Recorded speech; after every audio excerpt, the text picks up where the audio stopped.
Self-Made is one of the hottest titles currently on Netflix. It chronicles the rise of Sarah Breedlove, who built a hair care empire under the name of Madam C.J. Walker, and in doing so became the first woman to become a self-made millionaire. We are joined by the program's showrunner, Elle Johnson. I'm Charlie Bright of Gold Derby. And Elle, the first thing I want to ask is, what led you to realize that you wanted to tell Madam C.J. Walker's story? Well, gosh, I have known about Madam C.J. Walker ever since I was a little girl. And I was approached by my agents. They asked me if I had heard of who Madam C.J. Walker was, and I said, I'm a Black woman in America. Yes, I know who Madam C.J. Walker is, and I would love to be part of this project. It was a project that Octavia Spencer was attached to star in, and she had hired a writer named Nicole Jefferson Asher to come up with a take for the show, and Nicole came up with a take that was so striking.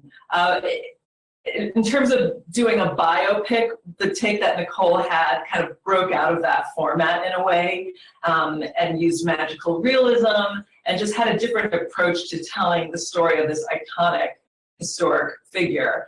And so I was really, really interested in being a part of it, not just to tell Madam C.J. Walker's story, but to tell it in a different way. And then I'm a co-showrunner with Janine Sherman-Barrois, and Janine's involvement in it was also another big part of why I wanted to be a part of this project, just to work with such another strong Black female writer who I'd never worked with before, but we've been working in Hollywood for the last 20 years and had never gotten a chance to work together. So a combination of this fantastic story and all of the fantastic women who were involved really made me want to be a part of telling this tale. And I was just hoping you could give some context to this, because I was talking with Blair Underwood about this a couple weeks ago, about how hair is very important in Black culture. And, for people like myself who may not understand that, could you just give some more context to that about how and about the impact that Madam C.J. Walker had on that? Sure. I guess it's one of those things where if you're not a part of the Black community, you may be unaware of the struggles that Black women, in particular but Black people, have gone through in terms of our hair, in terms of making our hair look, quote unquote, presentable and acceptable to the mainstream community. And that has been a struggle that has persisted ever since we were brought to this country as slaves. We've had to kind of adapt to what is a white standard of beauty, and our hair was not included in that. And so we've spent, centuries trying to straighten our hair, trying to make it look a certain way that goes against what our hair naturally is. And that is part and parcel of Madam C.J.'s story. I mean, she created these hair care products for Black women because there were no products on the market for them. And she enabled Black women to kind of take care of their hair in a way that they hadn't been able to do before.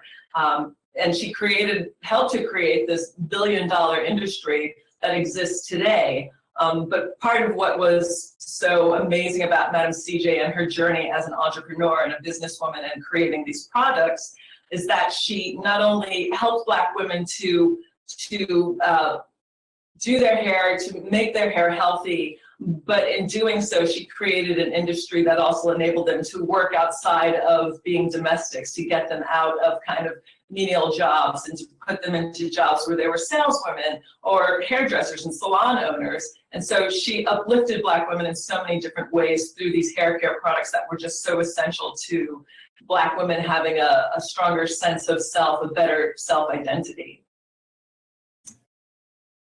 And thank you for clarifying that, because it's something that I've always known that it's a very specific industry for black hair care, but it's not something because with this I just comb it and whatever, and it's inherently more complicated.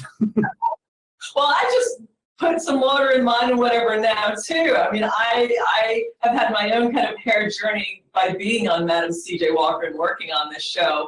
I've processed my hair, straightened, relaxed my hair, and as a result of working on the show, I really started to kind of question why I was continuing to do this to myself. for most of my life. And so I did the big chop and kind of cut all of my hair off, got all of the kind of dye and relaxer out of it, and just went natural. And it was really, I mean, I got to be honest, it was really part and parcel of working on the story of Madam CJ and kind of taking that journey for myself as a result of breaking the stories and trying to tell her story, that I really felt like I needed to free myself from the constraints of having to have a certain type of hair and a certain type of beauty. And you mentioned that Octavia Spencer was already attached to the project. And one of the interesting things that I found when watching the credits was that one of the other executive producers of the series is LeBron James, of all people. How did he come to be involved with this project? Well, LeBron James's company, Spring Hill Entertainment, came to be involved because LeBron was interested in Black excellence and Black business people. And Madam CJ's story is just a quintessential story of Black business excellence in America. And I think he really just sparked to the story of a woman who kind of lifted herself up by her bootstraps and created an industry and a company for herself out of nothing. So it seems like when you really think about LeBron James and all of the kind of wonderful philanthropic things that he's done, the businesses that he has, it makes total sense that he'd be interested in Madam CJ because she is of the same, cut from the same cloth. So I've been talking with several people from this project, and inevitably we always find ourselves talking about Octavia Spencer, but I actually want to talk about one of the other stars, Tiffany Haddish, who is so wonderful in this.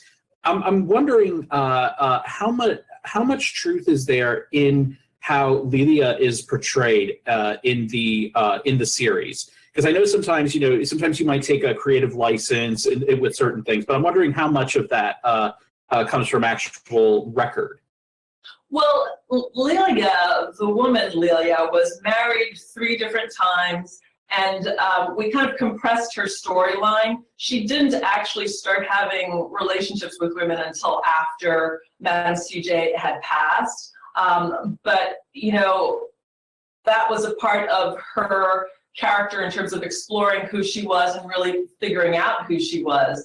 So in telling the story of Lelia, we really wanted to dive into this woman who kind of maybe to a degree lived in the shadow of her mother, was trying to figure out who she was. And we knew that, she did have a struggle in terms of being more comfortable with her sexuality, and that later on in life, she did have relationships with women. So we compressed the time period of it in order to squeeze everything into 4 episodes, but we tried to be really true to what we thought the spirit of her story was.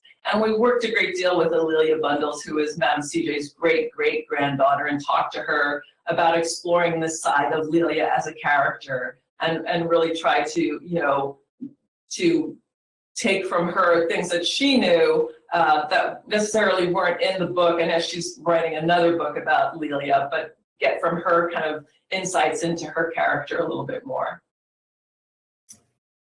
So, this is quite a production to be a show or co-showrunner on. And I'm just wondering, what were the challenges that you face when running a project on this type of scale? That's a period piece. It's done not just in the past, but very much in the past, 100 years in the past. What are the challenges that are inherent to doing something on that sort of scale? Well, it definitely was a challenge, not only because it's a period piece, but a period piece encompassing a whole life. I mean, Madam CJ's story is so epic, and she traveled quite a bit. I mean, she was born in Delta, Louisiana, but she lived in Denver, Colorado, St. Louis, Indianapolis, New York, Pennsylvania. I mean, she traveled all over the place. So in putting this together, we really had to kind of look at the story and figure out, in terms of Madam CJ and the spirit of the story that we wanted to tell, how could we concentrate it? How could we do it in a way that would fit into 4 episodes, that would allow us, as producers, allow us to use sets again, to reuse locations. These are all kind of the concerns that you have when you're looking at a budget and trying to figure out how you're going to compress it into a smaller time frame. And that's how we ended up, really focusing on Indianapolis and New York. And that was a period in her life where, you know, she was really coming into her own. The business was thriving and growing, and she was about to become a millionaire. She was about to have a factory. So we focused in on her life in Indianapolis. And then when she goes to New York and builds a salon in Harlem that then came to be known as the Dark Tower, we figured, you know, those were the most powerful periods and the periods that would be visually most interesting, easiest for us production-wise to produce, and also allow us to kind of tell a story of a woman who was really coming into her own and to really dive into the relationships that she had, the conflicts that she may have had with her husband, with her daughter, and with a competitor named Addie Monroe. So, I mean, we were just talking about, you know, how sometimes, you know, you were talking about how you have to, you know, you have to make certain concessions when you're trying to condense, you know, a huge chunk of a person's life into 4 episodes of television. And I'm curious, were there any stories that you knew of from Madam C.J. Walker's history, or things that had been written or shot but just weren't able to make it into the final cut? Oh my God, there were so many stories. I mean, as I said, her life was epic. She had an incredible life, and so many things happened to her that we weren't able to fit into it. I mean, one of the episodes that we really wanted to get into that we just didn't have time for was the fact that Madam CJ, at a certain point, she was very involved with the anti-lynching movement and very involved with trying to get the president to, you know, enact federal anti-lynching legislation. And she at one point had gone to the White House, didn't get in to meet with him, but had traveled there. But as a result of being this kind of, you know, this millionaire, super powerful Black woman, she kind of got on a list of the Department of Defense. And so the Department of Defense put a spy into her camp to spy on her, to see what she was up to, what her next move was going to be, because basically she commanded an army of saleswomen.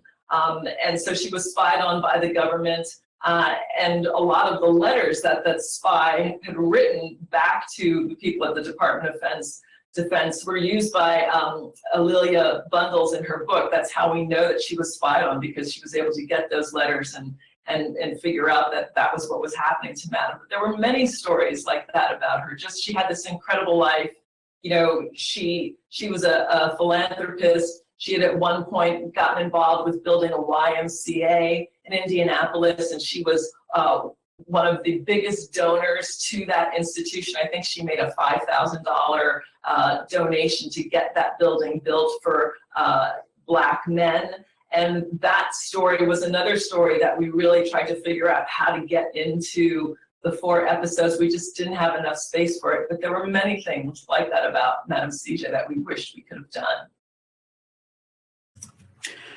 So it's a really interesting time for television in terms of portraying the a fight for equality by women, and also especially by Black women. I'm thinking of not just your series, but also Mrs. America, which is also on right now, that chronicles that kind of thing. I'm curious, are there any other historical figures that are African American and or female that you feel should get a chance to have their story told in this kind of extended way? Oh my God, there's so many. I mean, starting right off the bat, I mean, Lilia's story is fantastic. She went on to become one of the foremost patron of the arts for the Harlem Renaissance. I mean, when we talk about the Harlem Renaissance, you often hear about white patrons of the art giving money to Langston Hughes and Zora Neale Hurston and all of these people. But Lilia was actually a huge contributor and patron of those artists, and was very well respected in Harlem at the time. She was dubbed the Joy Goddess of Harlem, and so she became a pivotal figure, and her life is certainly one that would warrant another limited series. There's so much going on there. Ida B. Wells, there's just so many other Black women that you could tell stories about. Bessie Coleman, I'm thinking of another one, I can't remember her first name, Stringfield, who was a woman who a Black woman who rode a motorcycle across America delivering mail. She worked for the Army. I mean, there are just so many interesting figures in history that we haven't heard about. Hidden figures, as the title goes. There are all these stories about Black women that we haven't seen represented, and I think now's the time to tell them, and we have a perfect format for it. So,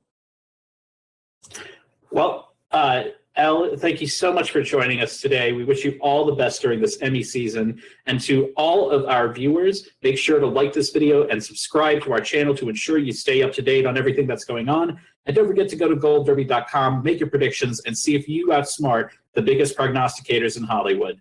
Thank you so much again, Elle. thank you. Appreciate it.